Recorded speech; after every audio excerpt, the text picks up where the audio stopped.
Class 10 नागरिक शास्त्र का ये पहला अध्याय है, लोकतंत्र में सत्ता की साझेदारी। तो आइए इसके अभ्यास के प्रश्नों को। तो पहला प्रश्न देखिए, हर सामाजिक विभिन्नता सामाजिक विभाजन का रूप नहीं लेती है, कैसे? तो इस प्रश्न का आंसर करने से पहले हमें सामाजिक विभिन्नता और सामाजिक विभाजन ये क्या है इसके बारे में पहले समझना होगा। तो आइए इसको हम लोग समझ लेते हैं और इसके बाद आंसर करेंगे। तो यहाँ पे आप समझिए, पहले सबसे पहले देखिए यहाँ पे सामाजिक विभिन्नता क्या है। तो हमारे समाज में विभिन्न जाति, धर्म, लिंग, नस्ल, संप्रदाय के लोग रहते हैं, यानी हिंदू, मुस्लिम, सिख, ईसाई, और उनमें भी कई प्रकार की जातियाँ हैं। तो वे सारे आपस में क्या रहते हैं, भाईचारे के साथ मिलजुल के रहते हैं। उनमें विभिन्नता तो है, वे विभिन्न धर्म के हैं, विभिन्न लिंग के हैं, विभिन्न जाति के हैं, उनमें विभिन्नता होने के बावजूद वे मिलजुल के रहते हैं। तो वो कहलाती है सामाजिक विभिन्नता। अब इसके बाद समझेंगे सामाजिक विभाजन। तो सामाजिक विभाजन जो है वो सामाजिक विभिन्नता के क्या है, अपोजिट है, यानी उल्टा है। सामाजिक विभिन्नता में क्या है, विभिन्न जाति धर्म के लोग एक साथ मिलजुल कर रहते हैं, और सामाजिक विभाजन में क्या है, जब वो विभिन्न जाति धर्म के लोग आपस में मिलजुल के न रहने के बजाय अलग अलग रहते हैं, उनमें विभाजन हो जाए, तो वो कहलाता है सामाजिक विभाजन। संक्षेप में समझें कि कई जाति धर्म के लोग आपस में मिलजुल कर एक साथ रहें तो वो कहलाता है सामाजिक विभिन्नता, और कई जाति धर्म के लोग आपस में मिलजुल के न रहें, वे बंटवारे चाहें, तो वो कहलाता है सामाजिक विभाजन। तो आइए प्रश्न क्रमांक पहला हल करते हैं।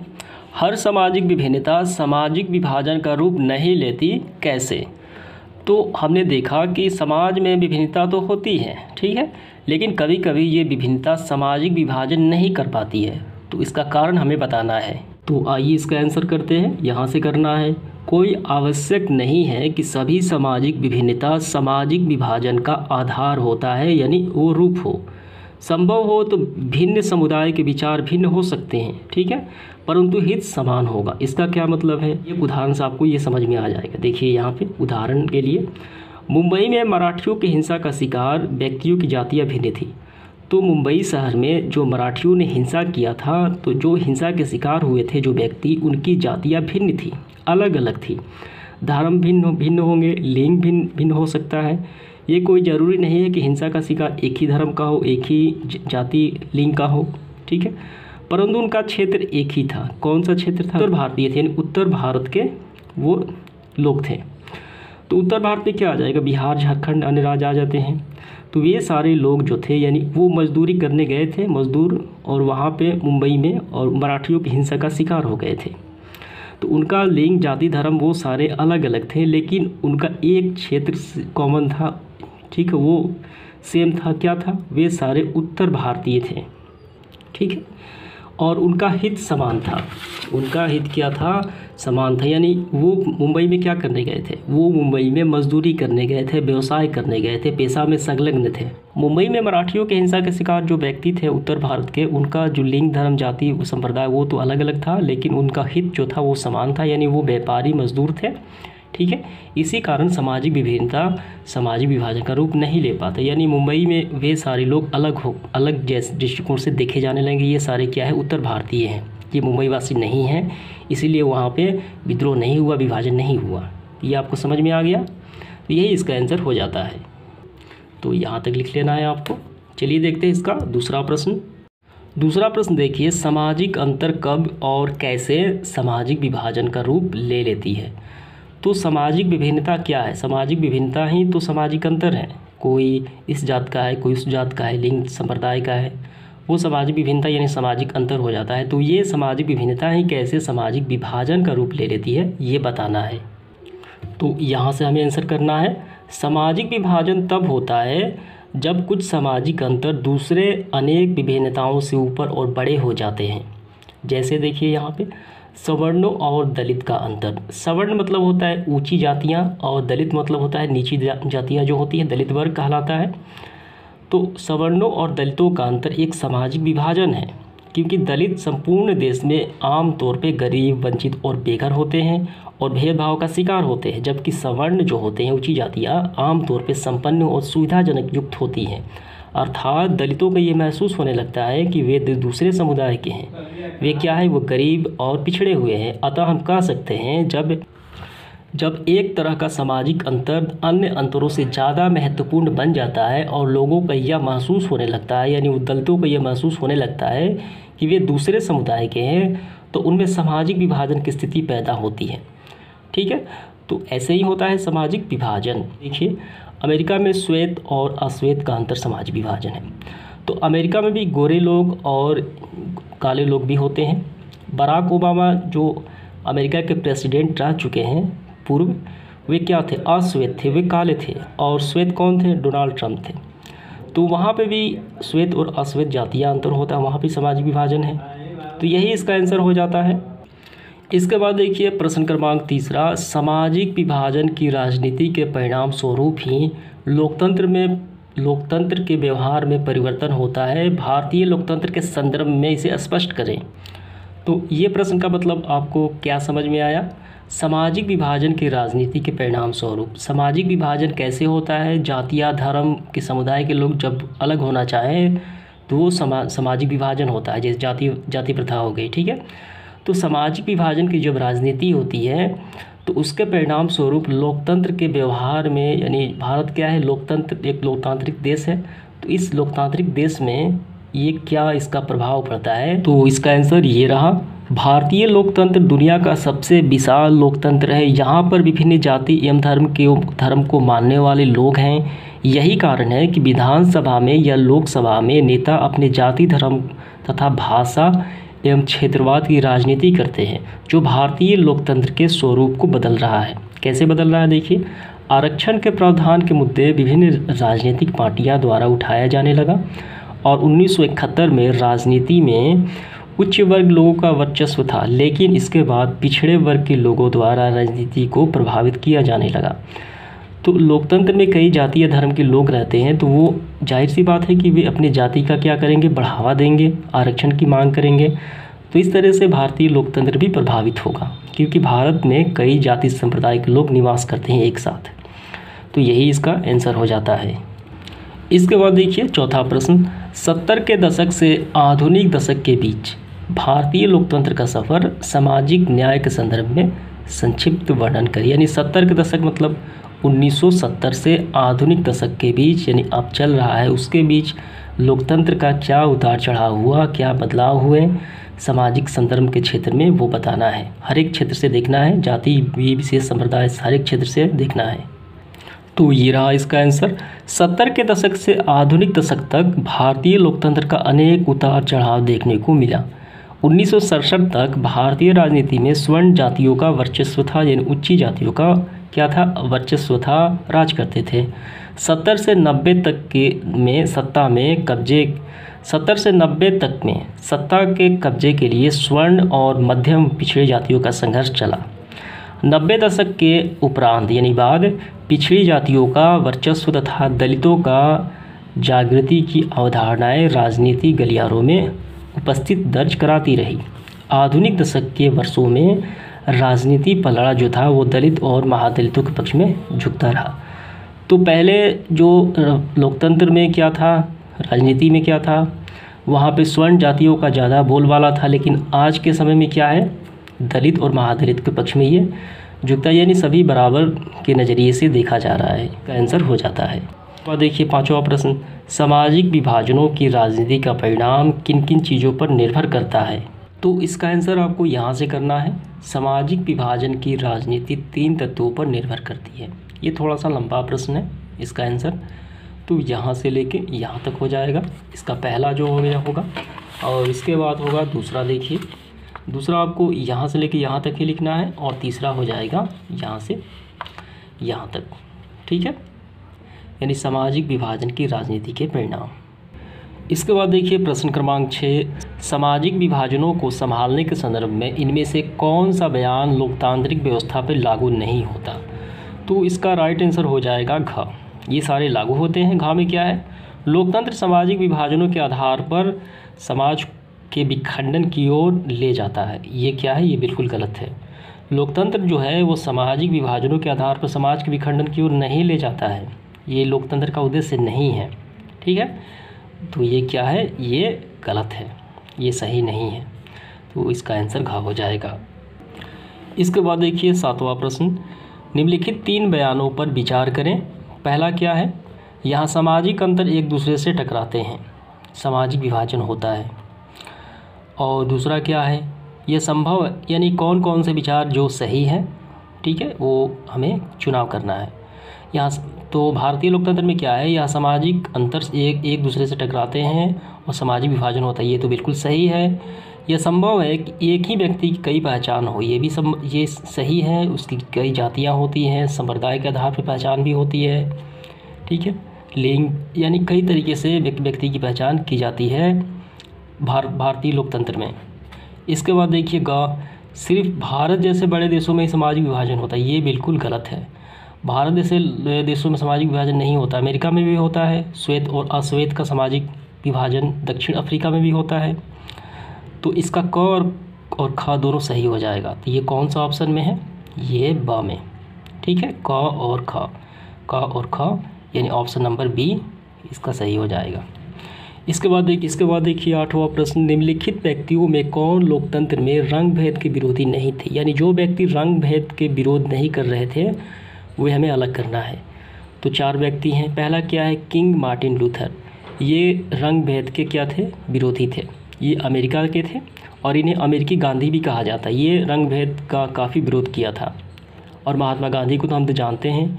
इसके बाद देखिए ओलंपिक धावक टॉमी स्मिथ और जॉन कार्लिस, ये भी अमेरिका के क्या थे, धावक थे। ये भी रंग भेद उन्हें विरोध किया था। आंखों पे पट्टी बांध के दौड़ लगाई थी ओलंपिक में, ठीक। ये भी रंग भेद के विरोधी थे।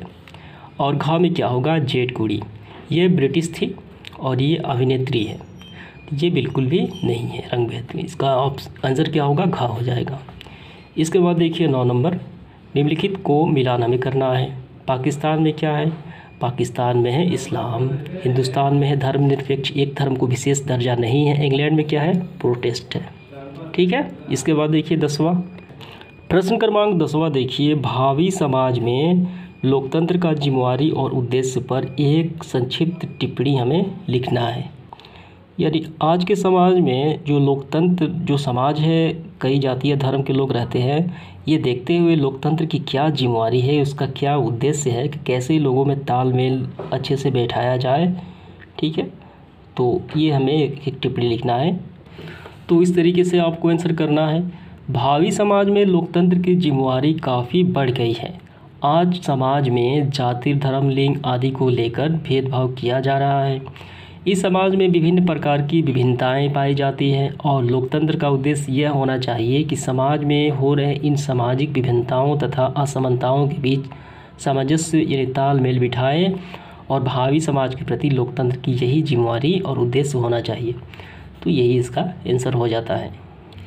इसके बाद देखिए प्रश्न क्रमांक 11, भारत में किस तरह जातिगत असमानताएं जारी हैं, स्पष्ट हमें करना है। इस प्रश्न का क्या मतलब है, भारत में कई प्रकार की जातियां होती हैं, तो वहाँ पे जो लोग हैं जाति को कैसे बढ़ावा देते हैं। जाति प्रथा जो है भारत में तो है ही, वो कैसी, इनका क्या रूप है, ये बताना है। तो ये रहा, भावी समाज में जातिगत असमानताएं जारी हैं। आज भी एक जाति के लोग दूसरे जाति में विवाह नहीं करते हैं, न ही एक साथ बैठकर भोजन या अन्य मेल मिलाप करते हैं, ये बात सही है। वंशानुगत पेशा पर आधारित समुदाय जिसे हम जाति कहते हैं, आज समाज में इनकी पहचान एक अलग समुदाय के रूप में की जाती है कि वो इस जाति का है, वो उस जाति का है, और एक समुदाय दूसरे समुदाय से भिन्न होने लगते हैं। तो भारत में ये जातिगत असमानताएं तो काफ़ी देखने को मिलती हैं। जब शादी विवाह होता है और विवाह भी होता है तो एक ही जाति में होता है, और मेल मिलाप ये सारे होते हैं वो एक ही जाति समुदाय में होते हैं। ये क्या है, ये जातिगत असमानताएं हैं। तो यही आपको लिखना है। समझ में आ गया होगा इसका आंसर आपको।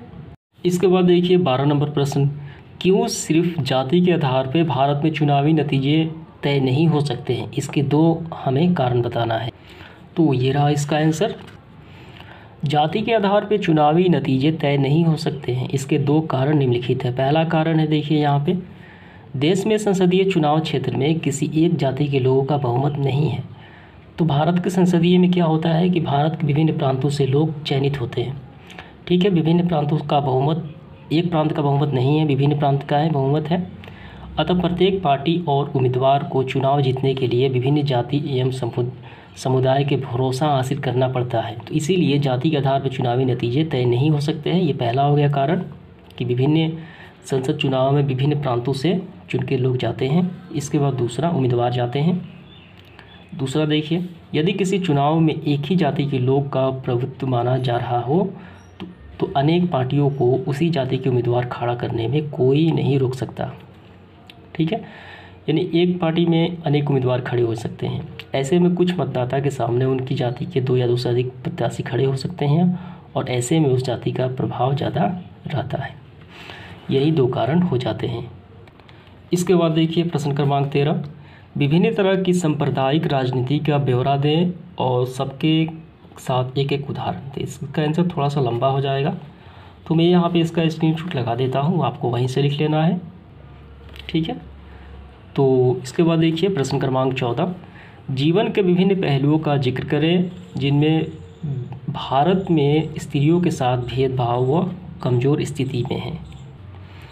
तो इसका भी स्क्रीनशॉट मैं लगा देता हूँ यहाँ पे।